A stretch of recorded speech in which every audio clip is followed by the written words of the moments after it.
Welcome, welcome. Thank you for coming. This is actually the biggest audience we've ever had for this talk. They normally put us in a weird, really tiny room where all the real oddballs turn up and watch us. So thanks for actually giving us a proper audience. This is great. We're a little games company called Secret Lab. We're based in Australia. We like speaking at OSCON. We're collectively known as the Tasmanians because we're from Tasmania, Australia. And we'll come back to Australia in a minute. My name's Jon. Hi, I'm Tim. And I'm obviously Paris. Feel free to tweet at us. We like being harassed while we present.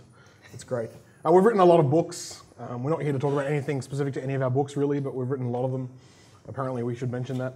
And as I said, we're all Australian. If we don't make sense, please just wave at us or tell us to stop using strange colloquialisms that you do not understand.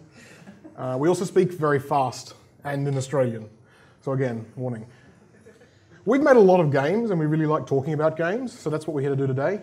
They're really fun to make and we've learnt a lot from making them. So we thought we'd turn up here to tell you a bit about that. Yeah.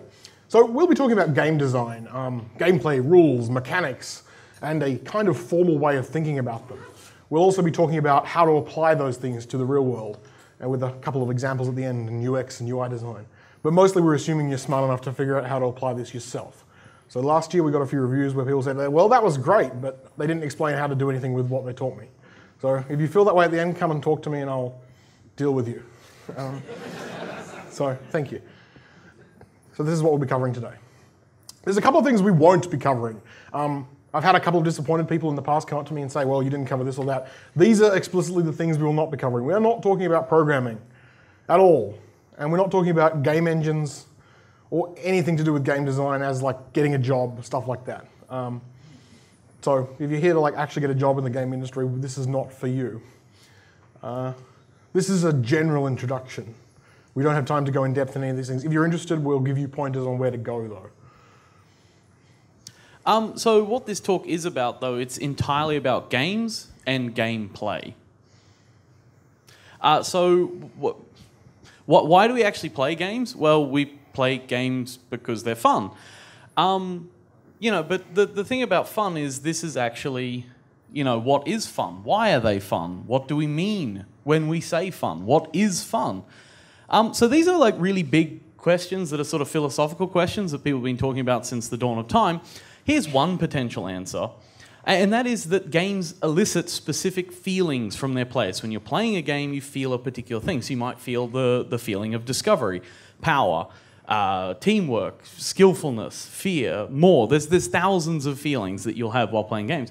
And we play games because we want to experience those feelings. But the real question is, how do they elicit these feelings? What's the actual thing that makes a game make you have these feelings? So, what we're talking about is a abstract academic framework for discussing games called mechanics, dynamics, and aesthetics. Much of what we're talking about today owes a lot to these folks, LeBlanc, Hunicky, and Zubek. They're all fantastic game designers. They've worked on games that you've heard of, things like Thief and Farmville. We'll also be talking about some of the follow-up work that's been done, including by some of these authors. Now, it's worth pointing out, while we're talking about mechanics, dynamics, and aesthetics, this is not the approach to game design and understanding games. It just happens to be one that we happen to like. So don't come away from this thinking that, oh, okay, this is how games work. This is one way games work. This is how games work. Yeah. So I want to talk about how games are different from other media. So different to films, television, radio, books, things like that. Games are unpredictable. They're an unpredictable media to varying degrees. They're unpredictable because player choice affects what happens inside the game, and the choices that players make are designed by a game designer. So let's talk about choices that are made inside games. A choice is an interaction that a player has in a very specific, constrained way.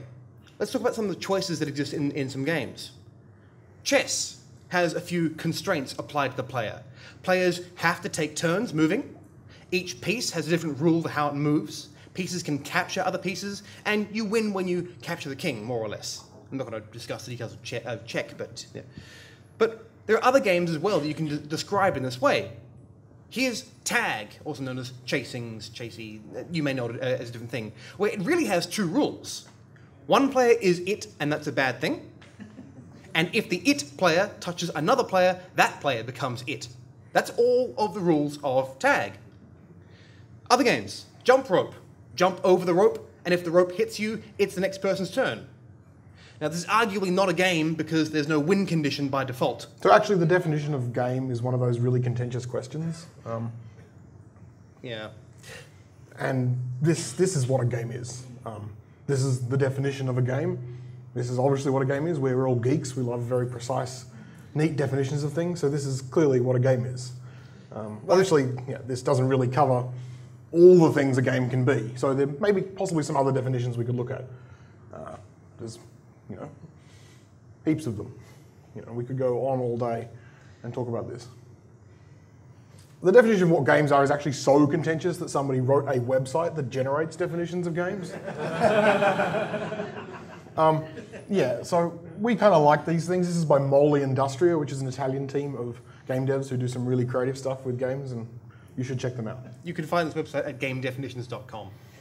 So, our definition of what a game is, for the purposes of this presentation, to make it all nice and neat for all the geeks here, is that a game is anything which you play and is subject to defined rules. So, notice that we're purposefully ignoring the definition of what play means. Right. Yeah. So, anyway, back to what we were saying about mechanics in games and constraints. So, jump rope, it has rules. But what about when we say games, we these days often think of video games. So, here's a video game. First-person shooters, maybe. First-person shooters have a lot of very specific mechanics that we all know about. You walk around, you collect things, you shoot weapons, things shoot at you, you have hit points, and lots of other exciting things. That's pretty obvious. Real-time strategy games, this is one of my favourite games ever. Does anyone remember this game? I hope you do. Exactly. Real-time strategy games have resource collection, buildings, units, and a whole bunch of very familiar things that we know what we're doing. Yeah. So we call these kinds of game rules mechanics. Now you might think, well, I already have a word for rule, it's a rule, why are you adding another word? The reason is because rules are instructions, but when we're talking about games, what we care about are the descriptions of how a system functions. And players interact with these systems. So you have a whole bunch of systems in place operating under these mechanics. Now, after mechanics, let's take a look at dynamics. So let's imagine that we have some system. We've got a thermostat. It's a temperature sensor. Does everyone know what a thermostat is? I don't know if Americans use the word thermostat. That's good. Fantastic. It's a nest. Yeah. You all know what a nest is. So this thermostat is hooked up to a heater. All right? So this heater is also hooked up, the thermostat is also hooked up to an air conditioner. And there are rules in place. If the temperature is below 72 degrees, then turn on the heater. And if it's above 72 degrees, then turn on the air conditioner. Please appreciate the tremendous effort we took to translate these numbers. So, given a system where these are the only two rules, you're going to end up with a temperature over time that looks like this. It creates a negative feedback because you're going to start with the heater turns on because it's too cold, and it'll overshoot the guide, and then it goes, oh, too hot, let's turn on the air conditioner. Temperature goes back down, and it misses, and it keeps eventually settling on 72 degrees. Mechanics combine together to create dynamics. Let's take a look at chase again. Tag, Tiggy, you're it. So, again, those rules were, the goal of the game is to not be it, and the one person is it. Another mechanic, when the player who is it touches you, you are it. So what are the consequences of those rules? Well, here's one. When the player who is it is near another person who is not it, they're going to move towards them. That person doesn't want to be it because that's in the rules. You don't want to be it, so they'll move away. Now we're chasing each other, even though the rules didn't say chasing is going to happen. The goal of the game is not to chase, but you chase anyway.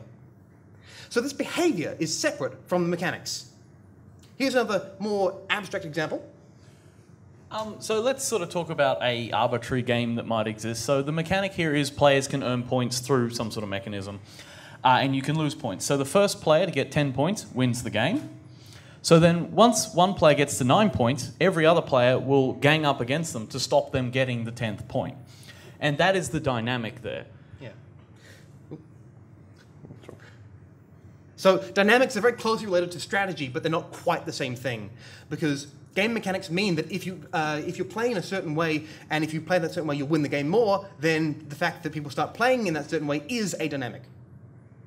So it's often very difficult to work out the dynamics of a game from simply reading the mechanics, reading the rules. So, for example, in a real-world game, chess, the concept of discovered check, so moving a piece out of the way, thus exposing an attack, that's not obvious from just reading the rules of chess. You might find it in a chess book where they'll describe it as like a strategy, but the basic rules, if you said, here's all you need, the minimum you need to play chess, you'll end up with discovered check. So this is called emergence, rules combining to create unexpected results. So that's mechanics and dynamics. Let's talk about aesthetics. So these dynamics, these emergent properties of gameplay over time, these have effects on players. So again, let's go to a tag example. The it player is chasing you because the dynamics require it. This makes you, as a person being chased, feel hunted. There's a bit of a back of the brain thing. You know, if someone's chasing you, then someone's going to go, wow, someone's going to eat me, I'm going to run. And if you are it, then you're chasing other players and it makes you feel like a hunter. Both of these things are fun. It's fun to be chased. It's fun to be chasing. So aesthetics are the way the game makes you feel. And there are a whole bunch of sensations and things that a game can make us feel. There's gamers' sense pleasure, there's gamers' make-believe, and there's a whole bunch of other exciting ways in which we can experience a feeling through a game. And there's just a couple of them on the screen here. There's a great website called 8kindsoffun.com, which enumerates and explains these quite well. But basically, the game can make us feel a whole bunch of different things. Gamers' social framework. MMOs like World of Warcraft are a lot like this. Submission, gamers' mindless pastime, Farmville, Candy Crush, things like that. There's a lot of different ways games can make us feel through their aesthetics. So, when we're talking about aesthetics, we're usually actually talking about the thing we describe as being fun in a game. So when somebody describes why they like a game, the thing they'll tell us is usually one of the aesthetics. And they're often what players are subconsciously looking for when they're talking about what game they want to play. They want a game that makes them feel powerful. They want a game that makes them feel like they're working on a team and accomplishing something. Or they want a game where they just can have some mindless fun with their friends. And these are all aesthetics. So that's a really, really quick summary of MDA. Designers create the mechanics. The mechanics, when they're played, create the dynamics.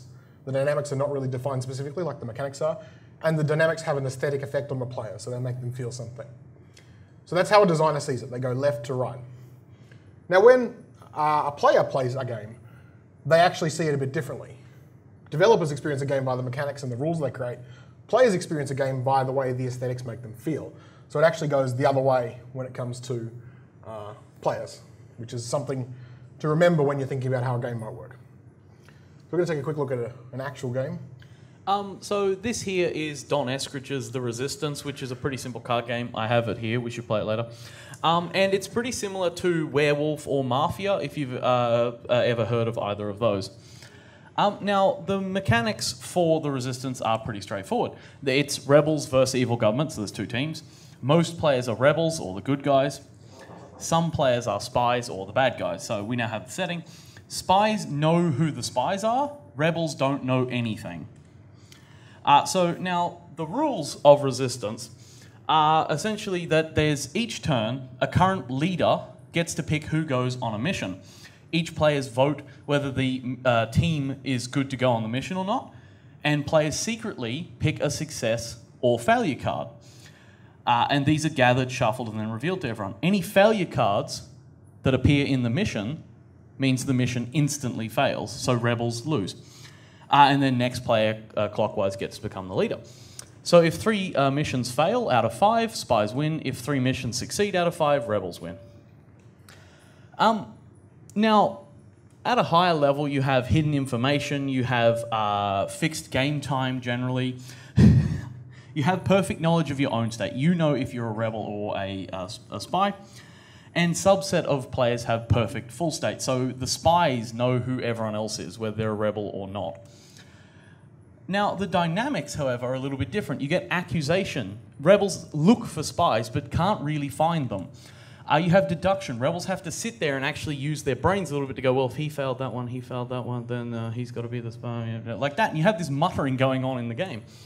You have circles of trust being created. You know, well, we went on a mission together and that worked, so you're obviously a good guy.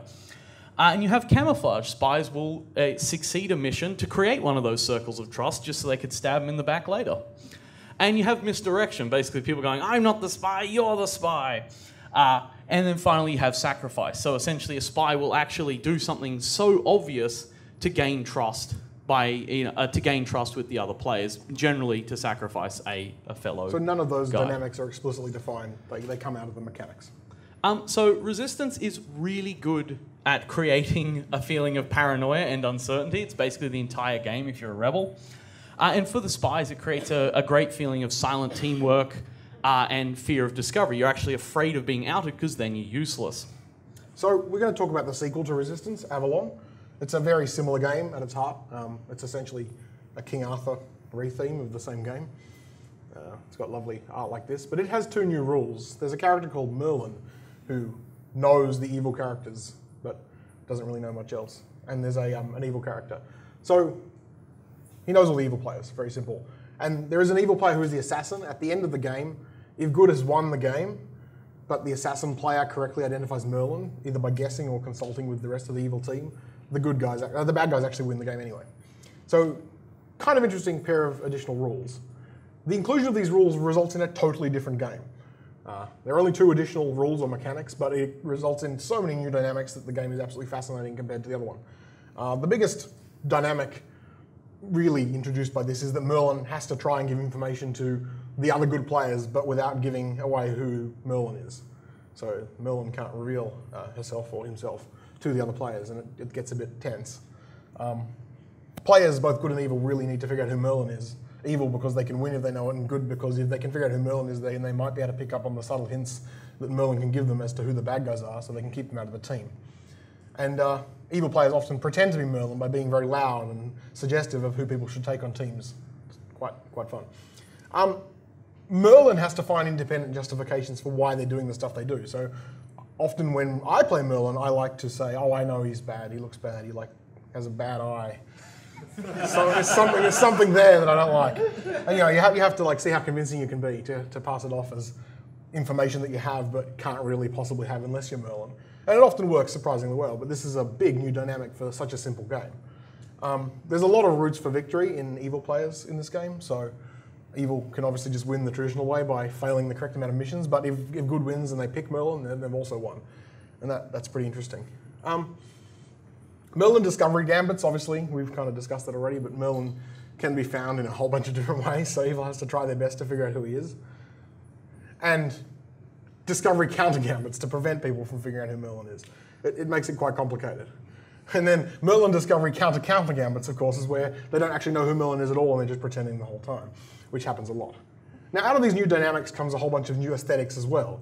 The 2 very simple additional rules make a whole different game.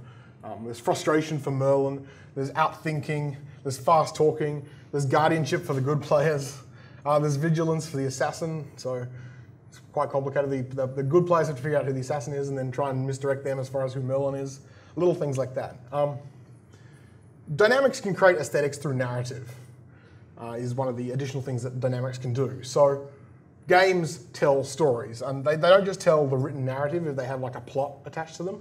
They can also tell an emergent narrative. So when you're playing a game like Resistance or Avalon, the narrative that comes out of it might be, well, I took the evil guys on the team, but we got rid of them after that, and then we thought we had a good team, and we passed a couple of missions, and then the evil guys struck back because, well, it turns out we hadn't got rid of them at all. That's the kind of narrative a player creates themselves during gameplay as a result of their actions.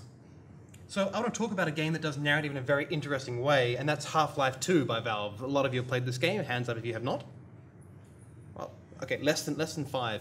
Okay, so this was released in 2004, and it does a really interesting thing in most of the game, but in particular one level. So this is Ravenholm. This is a level that takes place about halfway through the game. And it's a really amazing piece of the interaction between the narrative of the story of the game, the written story, and also of gameplay. So Ravenholm is often described as a scary level. It's a horror zone in the game. And it's scary for a number of reasons. Several well-placed elements are all coming together to create a very scary experience. So one of the ways in which it's reinforced is through setting. The sound design, you can hear things happening in the background, you don't know what they are or where they're coming from. It's at night time, often the spookiest time of day. There's creepy lighting. Now, all of this, all of these different elements that are designed to make the thing feel scary, this is pre-written narrative. This is authored narrative. So right now, Valve developers can claim responsibility for it. Someone said, oh, set it at nighttime. So the player hasn't contributed anything at all so far. The story author, who was a guy named Mark Laidlaw, decided that there should be this scary place, and they all got together to make it scary. But it's also reinforced by dynamics, and this is the main reason why Ravenholm is a scary level. Because in the Ravenholm levels, the player is deliberately starved of ammunition for their weapons. So earlier areas featured plenty of ammunition for the weapons. It's very much a run and gun type of game, but suddenly, halfway through the game, the ammo dries up, there's none left. And this sudden shift in availability creates contrast and unease. Why can't I find ammunition? Am I not playing the game right? This was easy before, what am I doing wrong? And it makes the player question themselves. And that changes their own behavior in this level. Because to compensate, the player is then forced to improvise and get closer than usual to otherwise very dangerous enemies. Most first-person shooters are about killing things at range. But now in Ravenholm, because you only have the crowbar and no bullets for your guns, you have to get up close to very scary-looking things. And there are also new mechanics designed to reinforce scariness in this level. So one example is these things. So new mechanics are introduced that include the poison head crabs, which is a monster in the game that are very fast, they look like spiders, and they jump directly at the player's point of view, which is, kind of scary. But interestingly, when they damage the player, so normally in this game you lose hit points. When you reach 0 hit points, you die. When these guys attack you, your health is reset to 1 hit point out of 100. Now that's the only damage they do to you. The player can never ever die just by being attacked by poison head crabs. But if there are poison head crabs in the room and any other kind of enemy, suddenly that other kind of enemy is much more dangerous because any damage at all from that other enemy will mean game over. And it forces the player to adjust how they are handling the situation. So, yeah, very, very, very small and annoying. So the best games are where the pre-written story is reinforced by the player's emergent story. Games are the only interactive media, well, the only media that is designed to be interactive exclusively, that tell their stories through gameplay. And yeah, so we're going to talk about Portal 2 a little bit.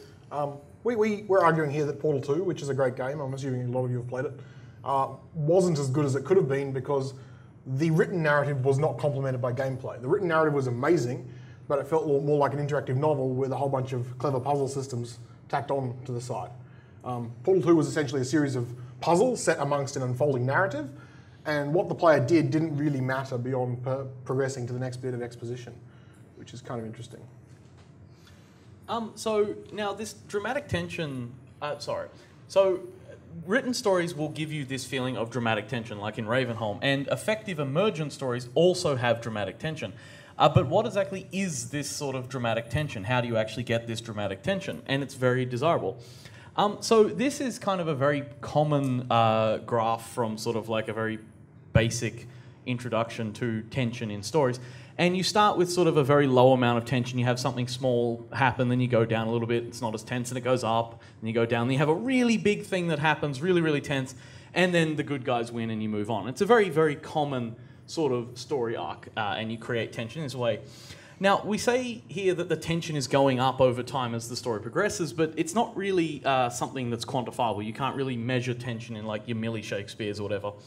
It's very much a qualitative thing. You just sort of have to see how it goes. So here is the same sort of chart, but with Star Wars, which I hope you've all seen, applied to it, or else our example won't make any sense. So it starts with a very low amount of tension. You know, you meet Luke. We then have the Sand People attack, and it goes up a little bit, but then it relaxes. Then we have, the whole Death Star, and it goes up, and then it relaxes. And then we have the huge, attacking the Death Star, ships flying around, explosions. We win, yay, medal ceremony. So we get to see this sort of really perfect explanation of how the dramatic tension arc works here. And it's very important for a huge number of reasons. It creates a context in which the dramatic moments become more easily interpreted in the story.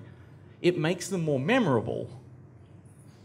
So this is a little bit of film school bullshit, but please bear with me. None of us actually went to film school, but we have enough terrible degrees that we can talk about this. Tension is created through a combination of uncertainty and inevitability. Uncertainty is what's going to happen next to our heroes, and inevitability is, well, we know the rebels are going to destroy the Death Star, or the Death Star will destroy the rebels. It's kind of obvious at a certain point that something's going to happen. In game terms, uncertainty means that the outcome is unknown, and the player can either win or the player can lose. We don't know. And in game terms, inevitability means that the end is in sight and you can see things are going to wrap up. As an aside, the term contest reveals the assumption that drama requires conflict between characters who are not necessarily people. It could be versus the environment and so on and so on. But it's a little bit interesting. Tension requires both of these. Without uncertainty, the outcome is too obvious. And without inevitability, the outcome is too distant and too far in the future that we don't really care about it anymore. Dramatic tension, as it relates to games. So, gameplay dynamics can create both of these necessary ingredients for dramatic tension. So we need sources of inevitability and sources of uncertainty. A ticking clock is a really good source of inevitability. So if the player has a really good understanding that time is running out, then the end is clearly coming and we're going to reach some resolution of our narrative. An example of this, Space Invaders. The aliens are always moving down the screen. If they reach the bottom, game over, and they're moving at a constant speed. So inevitable. The end is inevitable. In terms of uncertainty, an example of this is the fog of war mechanic used in real-time strategy games. Players are uncertain about what's nearby. Outside this light area, they have no idea what's out there. So, uncertainty. Negative feedback can provide a feeling of uncertainty. If the pendulum can swing back away from where it is right now, then the game's ending is in doubt. So, very sorry for this slide. Mario Kart is a textbook example of negative feedback and a finite race length, which leads to dramatic tension. It's a great example of this. My slide notes here, wait for zoom in animation to finish. So I'm assuming it's done. It is. Mario Kart is obviously a racing game that includes items that you can pick up and use on other players. It's got banana peels that you can drop to slow down the people behind you. You can fire shells at people in front of you. You can pick up mushrooms to get speed boosts. It's a great, fascinating game for looking at things like this. When we look at the mechanics of Mario Kart and the resulting dynamics and the aesthetics that effect it has on the player, it's actually a truly stunning example of gameplay design. So in Mario, I assume everyone's played Mario Kart at some point, or at least knows what it is. In Mario Kart, when you're coming last, you're much more likely to get the speed boost items and the blue shells, which are sort of homing missiles, and it's hard to miss with the blue shell. This means that the better you're doing, the more likely you'll be overtaken, which creates a lot of uncertainty. Pair this with inevitability, and the race will end very soon, then you've got a great game happening. So hopefully this makes a bit of sense. Basically, oh no, I hate you, let's go again, is the usual outcome from Mario Kart. So this analysis of games isn't limited to discussion of fun. There's a game called Gone Home, which is an indie game that was released in 2014. It's set in the mid-90s and you've just arrived home from an overseas trip, but when you arrive home, there's nobody there. There's a note from your sister, it's pinned to the door. This is the narrative kickoff. What happened? Why did it happen? It's raining heavily, your phone's dead, and you start exploring a house and trying to figure out what's happened. The setting establishes a lot of narrative constraints that restrict the narrative's domain to just the house. So there's heavy rain, it's not reasonable to go outside. The phone's dead, you can't call anyone. It's 1995, so there's no internet or cell phones. It's very simple. You move from room to room, discovering details and trying to figure out what happened. So there's a different kind of dramatic tension to Mario Kart here. Gone Home. In Gone Home, to Mario Kart. Yes. Yes. The explicit written narrative has tension, which is reinforced by the gameplay dynamics. Do you want to click, John? Yep. The player can walk from room to room. Room contains items like books, documents, keys, and so on and so on. Do you want to click, John? Yep. Thank you. There's no knowledge of what's behind each door, so that leads to uncertainty, and then the number of rooms is finite, which means you know you'll eventually explore the whole house. At the end, you basically, oh man, I hope I can figure out what happened and it works out okay. It's kind of a stressful game, but it's totally worth playing. You should grab it. As an aside, because the game is not geared towards a traditionally fun experience, whatever that is, it received a lot of negative reaction from people with limited definitions of game. So the lovely Steam community tagged it with not a game, bad, walking simulator, Tumblr, to name but a few. It's a bit sad. The epithet walking simulator has kind of been adopted as a badge of pride now, which is great. So all of these games are fantastic, and you should play every single one of them. So, as we said kind of earlier, it's actually really hard to intuit dynamics just from the mechanics that you're going to be creating. You can't really read the rules of a game and instantly understand how that game will actually play and feel. So for this matter, you actually, or we would recommend that you should, so you won't actually, we won't force you to. Don't mind. You should really do paper prototyping. And it's really, really important because it's fast and cheap and will very quickly let you find out if something feels right, if you're getting the right dynamics and leading to the right aesthetics with your mechanics. So when you're paper prototyping, it's your job as game designer to make changes and then test them as rapidly as possible. You should fail fast, basically. Spend as little time as possible thinking about changes, try them, move on. Games are about a lot of interacting components, and it's the easiest way to figure out if they work or not is to test them. We run a workshop version of this session where we actually make and play games, and the best fun and the best games come out when people just try lots of things really fast, rather than sitting around trying to plan it for an hour and then building it. Makes much more sense. Same with pretty much anything. By failing fast, you'll figure out that your first attempts are terrible quickly, and then you'll discover what you don't like and improve it. It's all very simple. Try something and see what happens, basically. And as Citroën discovered, when you launch a car off an aircraft carrier, it does not survive. Now they know that, and now they can do better and not do that next time. So we're going to talk a little bit about using our knowledge. So we're going to talk about how we can use game design theory to examine UX and also the company and community culture of your workplace. So user stories. Who's heard of user stories? Yeah, the entire room. Yeah. These are really common, and you see these all the time in UX planning. So as a blank, I want blank so that blank. So in this case, you can really easily see how this relates to the mechanics, dynamics, and aesthetics framework. A user story is about describing an action that results in a desirable outcome. The same thing is true for mechanics leading to a desirable aesthetic.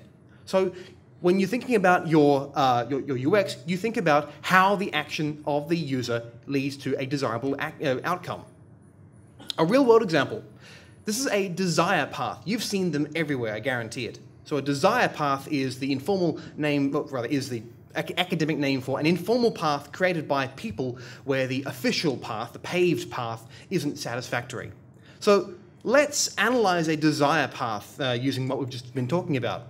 So mechanic, walking is easier along paths. So a paved path is easy to walk on, and when people walk on terrain, a rough path is made.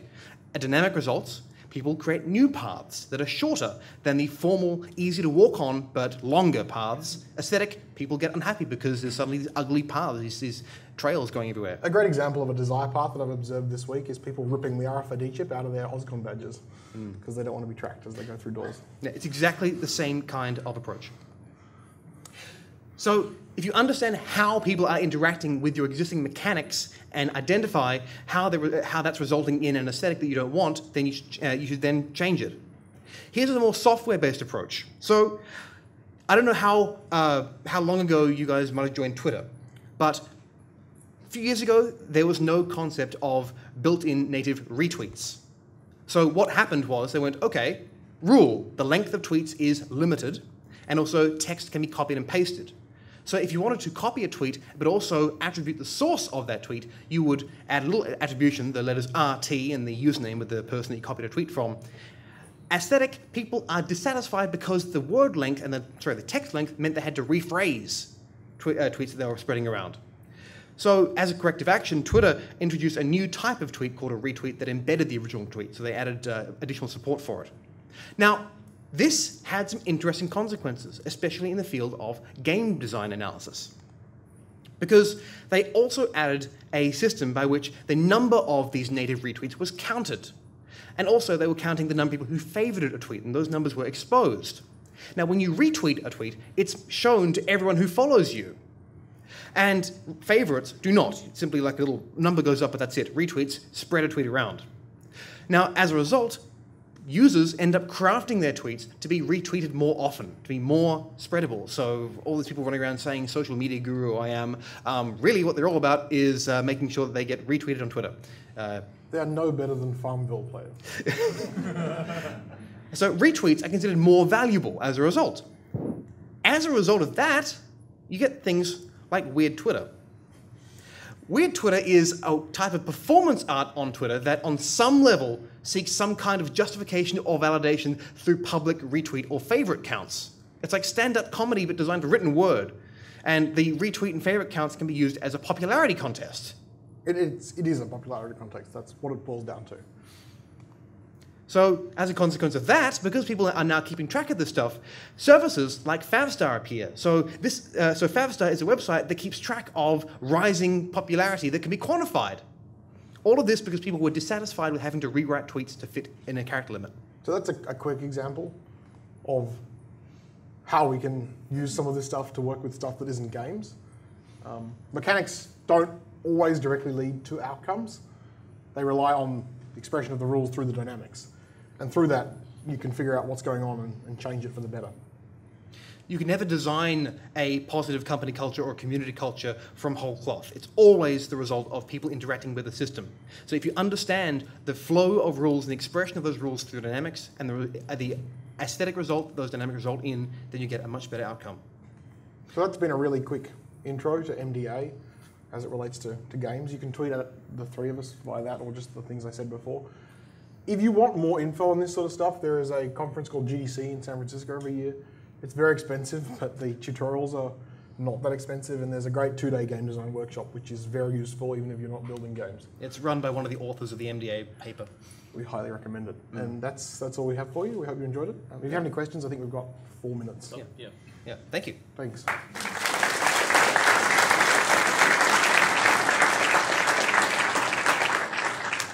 So, are there any questions? No one. Yes.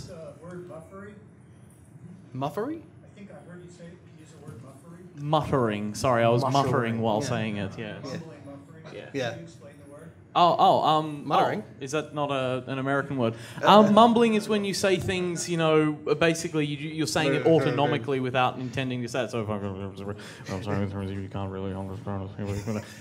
That right there is me muttering, where I'm just making weird noises that are actually words if you could hear me properly. And generally it's very autonomic because you're sitting there going, okay, so if he was in the team that failed and he was also in the team that failed, but he wasn't and he wasn't, then therefore those two should be the bad guys. But no one actually says that stuff out loud. They go, well, he was in the team that failed and he was in the team that failed. Any other questions? Yes? When starting design, which of those factors do you begin fleshing out first? So it depends on what you kind of want. Typically, I approach it from an aesthetic point of view. I know that I want my players to feel a certain way, and I am aware of, just from past experience, that certain dynamics can cause you to feel in a certain way, and that I know of certain rules that can lead to those dynamics. So if you're making a racing game, do you want people to feel like it's a game of precise control, like Forza is a race game, Forza, thank you.